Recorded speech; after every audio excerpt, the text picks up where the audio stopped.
अलीगढ़ एक ऐसा लड़का जिसे पहली बार अपनी जिंदगी में किसी से सच्चा प्यार होता है और वो लड़की और कोई नहीं बल्कि पिया होती है। यूनिवर्सिटी का वो सुकून भरा दिन जब पिया अकेली बेंच पर बैठी होती है, हाथ में किताब और चेहरा कुछ उदास था। कभी पीछे से अलियर होता है, हाथ में एक गुलाब का फूल, दिल में इजहार का तूफान धीरे से कहता है मैं तुम्हें दिल से चाहता हूँ। या कुछ पल के लिए सुन न रह जाती है, लेकिन इसकी आंखों में चमक ले जाती है। शायद वो भी यही सुनना चाहती थी। इसी शाम अलियर घर जाकर अपने अब्बा दाऊद साहब को सब कुछ बता देता है। दूर जो एक सख्त मिजाज आदमी के तौर पर जाने जाते हैं, पहली बार अपने बेटे के जज्बात समझते हैं। वो कहते है अगर तुम्हें वो लड़की पसंद है तो हम कल ही इसके घर रिश्ता लेकर जाएंगे। अलियर की खुशी का ठिकाना नहीं रहता, पर उसे क्या पता ये रिश्ता एक तूफान बनकर इसकी जिंदगी में आने वाला है। अगले ही दिन दौद साहब अपने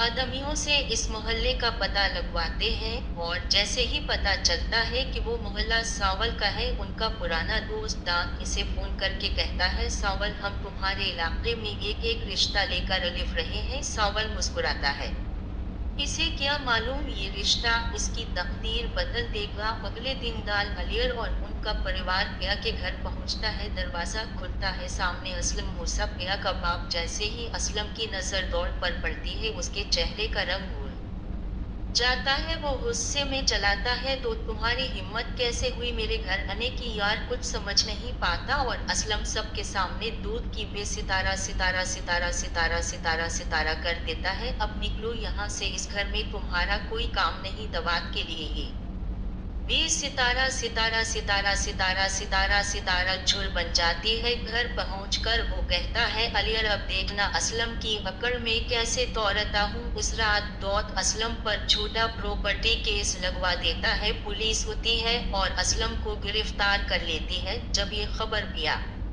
तक पहुंचती है तो उसका दिल टूट जाता है। वो बार बार अलियर को फोन करती है, मगर वो एक भी कॉल रिसीव नहीं करता। आखिरकार पिया सीधा सावल के पास पहुंचती है, आंखों में आंसू लेकर कहती है सावल भाई, मेरे अब्बा पे गुनाह है, उनकी मदद कीजिए। सावल बना वक्त गवाह है, अपने लोगों को बोलता है जो भी करना पड़े असलम साहब को जेल से निकालो। लेकिन जब दौद को इस बात का पता चलता है, वो गुस्से से काम उठता है। वो अपने आदमियों से कहता है चावल को खत्म कर दो, आज की रात वो जिंदा नहीं बचेगा। रात होते ही गोलियां चलती हैं, पर किस्मत देखिए, गोली सावल के हाथ पर लगती है, जान बच जाती है। किसी भी असलम भी सावल की मदद से जेल से रहा हो जाता है। वो घर लिफ्ट कर सावल से कहता है बेटा मुझे माफ कर दो, मैंने तुम्हें गलत